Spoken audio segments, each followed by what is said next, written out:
Hey everybody, welcome to a special episode of Forage to Foods where I show you how I create some food out in the woods. Check this out. So much like Rome, this hut wasn't built in a day or a year. It took a lot of contemplating, a lot of figuring out how I was going to do it before I just jumped in. So for costs, the shade cloth ran about $100. Plastic I got for $100, but it's going to be able to replace it at least 3 times. The bamboo was free. And see the rest of the materials under $250. That is a great price for the amount of room we will be offered for growing.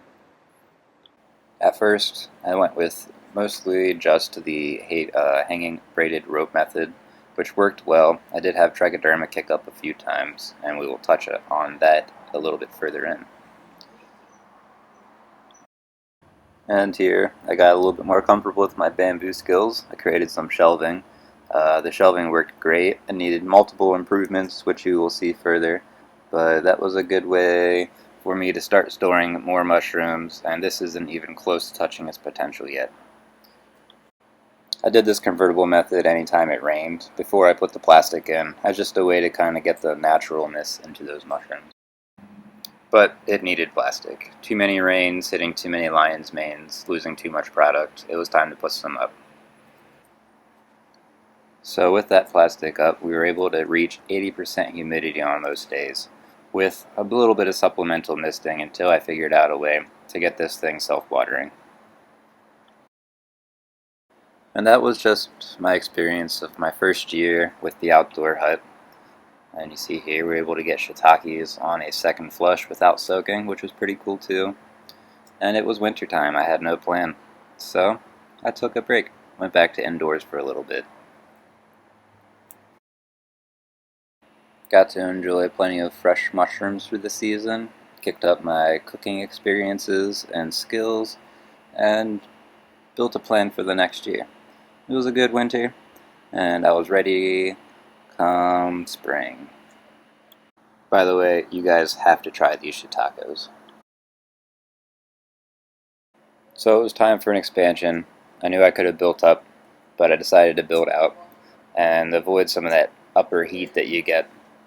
So this is a good way for you to see how I built the original structure, obviously starting off with the walls, marking where the shelving would be, and making sure I was able to fit in between. When cutting bamboo, you want to use the reciprocating saw with fine teeth, typically used for cutting for metal. You will find it is much easier than wide-toothed or any other saw you're going to use. Now this whole process was fast. How fast? I did this within 12 hours. That is very easily built, very easily put together, and it lasted for now 2 years. Mind you, still under $250 for the whole structure. Still didn't have a winter plan, so tucked the plastic, said goodbye, and enter spring 2021.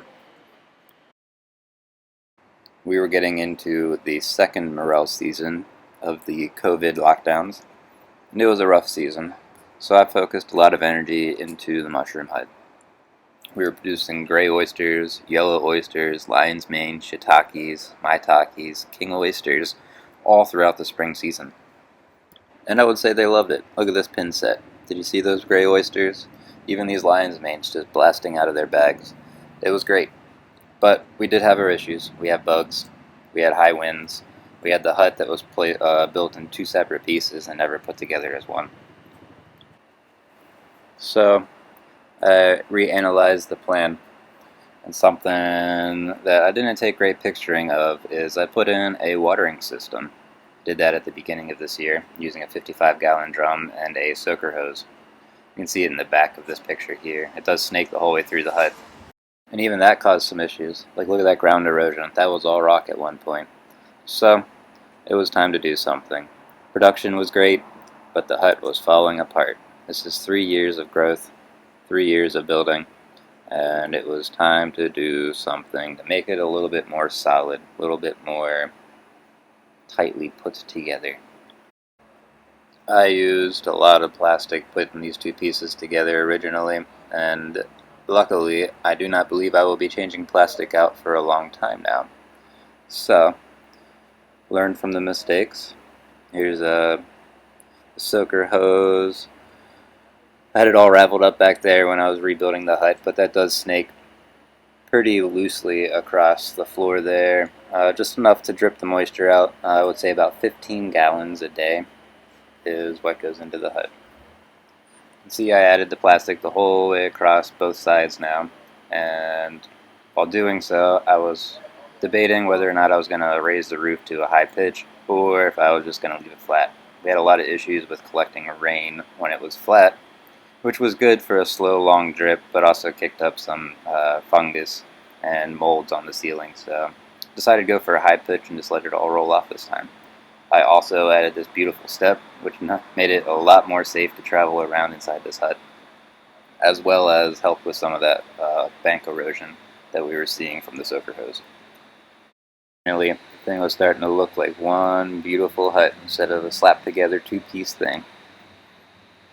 I re-snaked out the hose so you can see how loosely I have this. It's nothing extreme. One soaker hose like this does the whole 30 foot. And I also placed bamboo anywhere where I was going to be stepping to help with any pinching of that soaker hose. You pinch a soaker hose, the water doesn't get through the rest of the way, so make sure you do your best to protect areas of high traffic. This bamboo is okay. I wouldn't say it's super efficient, but it's okay for the job. After that was done, I went in and covered it all with more drainage rock, and it made one beautiful floor. This drainage rock is local, mostly quartz drainage rock, which is great for moisture retention as well as helping with a little bit better of an evaporation. Kind of redundant, but the crystal face holds a lot of water, and the way it heats up allows it to evaporate off well. Kind of proud of this step. Those are just 2-foot bamboo stakes cut in half and staked into the ground, and then just backfilled with some of that drainage and a little bit of dirt. So what is the advantage of this pitched roof? Well, it pulls all the heat away from the mushrooms, it allows the rain to run off, and any bugs that get in there typically fly up to the top and stay at that pitch, keep them out of your face and away from you while you're trying to work in there. It was a great idea. Highly recommended. So a couple key things to look at this completed hut from the outside is 1, the front is open to allow venting. 2, the backside is doubled up on the shade cloth for the lion's manes to be pretty white and not any bother from the sun. Now guys, I know you're curious. How do I do it? How do I manage those fungus gnats, those beetles, the mice? Well, let's talk about it. 1, I spray everything down with a hot water salt mixture, which turns into just a salty mess for slugs. This helps a lot of slug as well as pupae and crawling larvae from getting to your mushrooms. You can see I apply this very, very liberally to the point where it is actually building up little salt crystals on the bamboo there. You're going to want to do that on the hemp as well. This is going to help trichoderma from kicking up on them. If it doesn't eat my mushrooms or make a mess inside my hut, it is a friend. I bet you this guy eats twice his weight in pest-like bugs daily. I am sorry for anyone who's afraid of these buggers, but they are really good at eating those pests. Another good thing at eating pests is this lovely guy. This milk snake, I believe, is a friend of the hut as well. Probably taken out cicadas this year during the brood X that we had. But he's came through multiple times, and we just leave him in. He doesn't bother any mushrooms, doesn't poop on them, doesn't make a mess, just eating things out of it. Our next topic is going to be latching, how we get this bamboo to hold to itself. This is a latching method called the pinning latch. It's not something I use very often, but it is probably the best way to build your corners.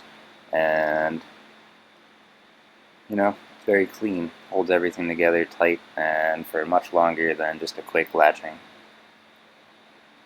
Doesn't have to use a whole lot of rope or hemp, depending on what you're using. A single line can do it just as well. It doesn't need to be super clean.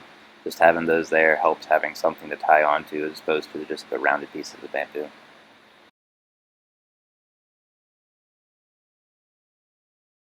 Remember that picture with all that salty brine on the bamboo?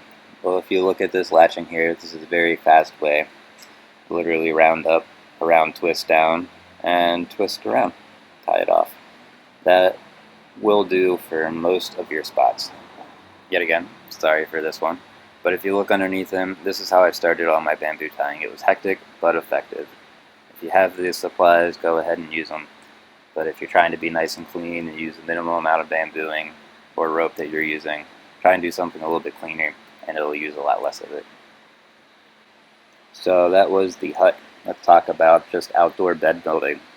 This is a well-drained area built with that log being the top side of the upcoming bed we're making. I put a little bit of drainage rock down, and then I laid some sawdust, followed by some maitake blocks. This also works for king oysters. It also works for oysters. And I assume a couple other ones like nemokis, beach mushrooms, pyopinas, possibly even. Give it a try. Once they were laid in, I covered them with hydrated sawdust fully to make sure that none of that mycelia was sticking out. And then moved on to the next cover, which was a mixture of hardwood mulch, leaves, sticks, twigs, and then covered in dirt. Now this one got covered a little bit more in leaves until I hit that top edge of the log in the background. I didn't do the greatest follow-up picture with the completing, but to show you what the edging looks like, here's an example of what I call the Easter basket bamboo raised bed. It's 2 layers of bamboo, straw on the inside, and then you put all your substrate inside that. This will eventually become mushroom food and just get eaten out as part of the substrate, which is totally cool with me. Thank you guys for watching this wonderful episode. If you'd like to learn more about our operation, Myco Mecha Mushrooms on Facebook, or you can continue watching these beautiful episodes on Foraged to Foods here on YouTube, or if you'd like to keep up with my dailies, you can always hop over onto Instagram and follow me at Minerals, Mushrooms, Coffee with them underscores, and see what I'm doing on the daily. Kind of get a sneak peek on some upcoming YouTube episodes as well. Oh, you stuck around for the bonus material. Well, check this out. This cultivated Ichnoderma resinosum, or the resinous polypore, was gifted to me by Mycosymbiotics. This is the first cultivated Ichnoderma resinosum that we know of, and not only was it done, it was done in 90+ degree temperatures outside. This is a mushroom that typically grows in fall after the first freeze, so this is definitely outstanding, unique, and interesting. We didn't eat this one was strictly for study.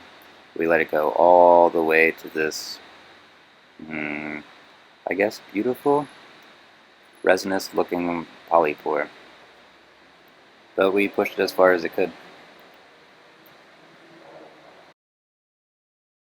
Alright, now I'm officially signing off. Thank you guys again for watching this episode. If you have any further questions, do follow us on those previously linked social media accesses. Look forward to talking to you soon.